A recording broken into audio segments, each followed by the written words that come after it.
दिल ने तेरी पूजा की, दिल ने तुझको रब माना, दिल की ये नादानी थी जो दिल लगी को ना जाना। हेलो दोस्तों, आप सभी का स्वागत है आपके अपने YouTube channel basic math classes में। दोस्तों, मैं बीरबल कुमार शर्मा। आज हम लोग पढ़ेंगे संख्या पद्धति नंबर सिस्टम के बारे में जानेंगे कि ये नंबर सिस्टम क्या होता है। और अभी तक मैंने 2 गो संख्या पद्धति नंबर सिस्टम मैंने किया, जो कि क्लास फर्स्ट और क्लास सेकेंड में है। वो अगर अभी तक आप मेरे चैनल को सब्सक्राइब नहीं किए तो कृपया कर सब्सक्राइब कर दें। और ये मेरा class first class second number system का प्ले लिस्ट में दिया हुआ है, ज़रूर जाके वहाँ देखें।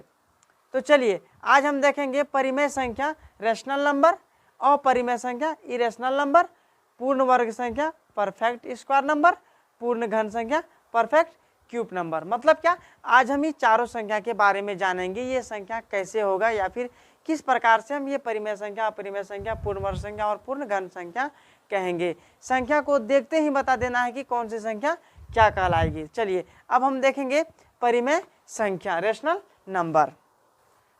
तो चलिए परिमेय संख्या रेशनल नंबर, तो जिन संख्याओं को p बाई क्यू के रूप में लिखा जा सकता है, मतलब जिस संख्या को हम p बाई क्यू के रूप में लिखेंगे वो संख्या परिमेय संख्या कहलाएगी।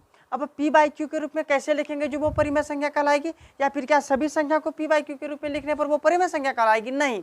चलिए देखिए p बाई क्यू, p को बोलेंगे अंश और q को बोलेंगे हर।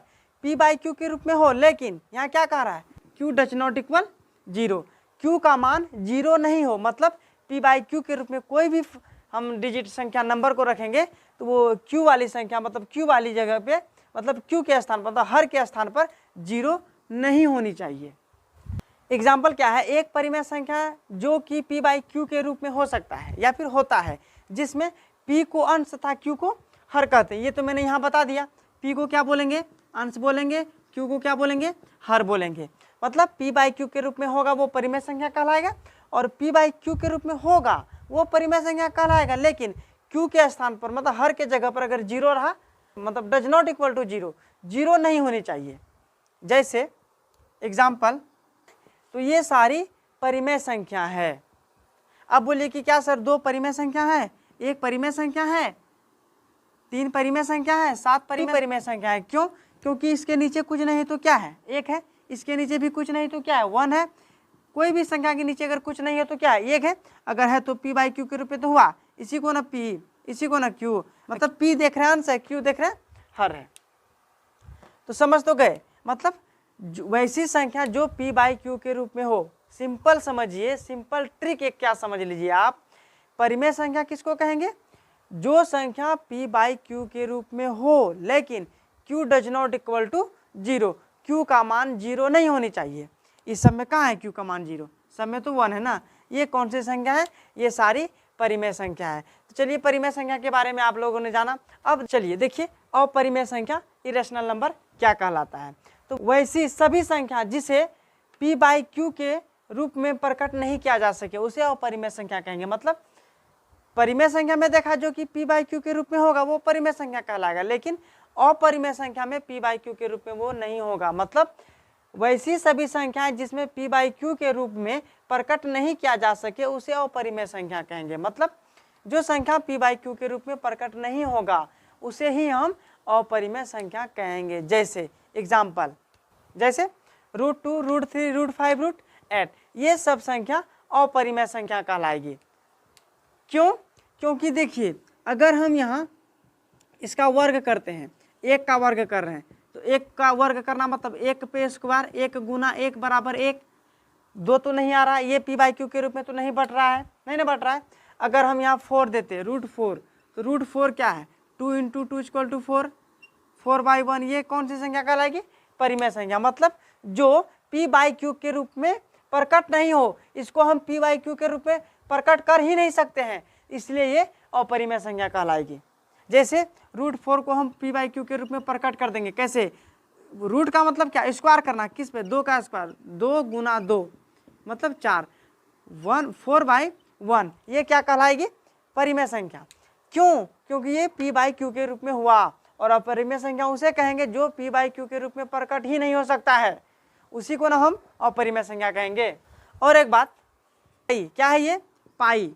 तो पाई अपरिमेय संख्या, लेकिन पाई का वैल्यू जो है, पाई का मान है वो 22/7 ये परिमेय संख्या। क्यों? क्योंकि ये p/q के रूप में क्या किया गया है, दर्शाया गया है। p किसको मानेंगे, 22 को, q किसको मानेंगे, 7 को। तो p/q को ही ना हम परिमेय संख्या कहेंगे।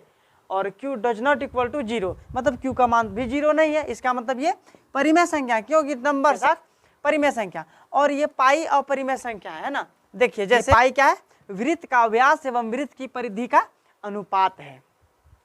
तो अब क्या देखें हम लोग कि परिमेय संख्या को देखें, अपरिमेय संख्या को देखें। तो परिमेय संख्या कहेंगे जो p/q के रूप में होगा वो परिमेय संख्या कहलाएगी, और जो p/q के रूप में ना हो, मतलब p/q के रूप में प्रकट ना हो, उसे अपरिमेय संख्या कहलाएंगे। तो चलिए परिमेय संख्या और परिमेय संख्या के बारे में हम लोगों ने जाना। अब है पूर्ण वर्ग संख्या। पूर्ण वर्ग संख्या, परफेक्ट स्क्वायर नंबर। तो पूर्ण वर्ग संख्या उस संख्या को कहेंगे जिसका, जैसे कि प्राकृतिक संख्या हम क्या देखे थे, गिनती की संख्या को प्राकृतिक संख्या कहेंगे। सेम उसी कंडीशन में गिनती की संख्या के स्क्वायर को पूर्ण वर्ग संख्या कहेंगे।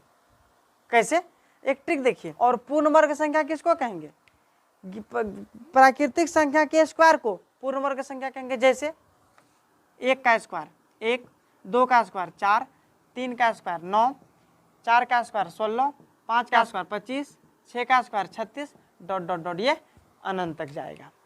तो क्या समझे, मतलब पूर्ण वर्ग संख्या मतलब परफेक्ट स्क्वायर नंबर को कैसे बोलेंगे, प्राकृतिक संख्या के स्क्वायर को, है ना, प्राकृतिक संख्या के स्क्वायर को हम पूर्ण वर्ग संख्या कहेंगे। अब देखते हैं पूर्ण घन संख्या किसे कहेंगे। तो पूर्ण वर्ग संख्या में क्या देखे थे, प्राकृतिक संख्या के स्क्वायर को पूर्ण वर्ग संख्या कहेंगे, और प्राकृतिक संख्या के क्यूब को पूर्ण घन संख्या कहेंगे। देखिए प्राकृतिक संख्या के क्यूब को, मतलब प्राकृतिक संख्या के क्यूब को पूर्ण घन संख्या कहेंगे। जैसे तो देखेंगे दोस्तों, पूर्ण घन संख्या परफेक्ट क्यूब नंबर किसे कहेंगे, तो पूर्ण वर्ग संख्या किसको कहते हैं, प्राकृतिक संख्या के स्क्वायर को पूर्ण वर्ग संख्या कहेंगे ना, प्राकृतिक संख्या के क्यूब को अब पूर्ण घन संख्या कहेंगे। जैसे 1 का क्यूब 1, 2 का क्यूब 8, 3 का क्यूब 27, 4 का क्यूब 64, 5 का क्यूब 125, ये हमारी पूर्ण घन संख्या है। हेलो दोस्तों, अगर अभी तक आप मेरे चैनल को सब्सक्राइब नहीं किए हैं तो कृपया सब्सक्राइब कर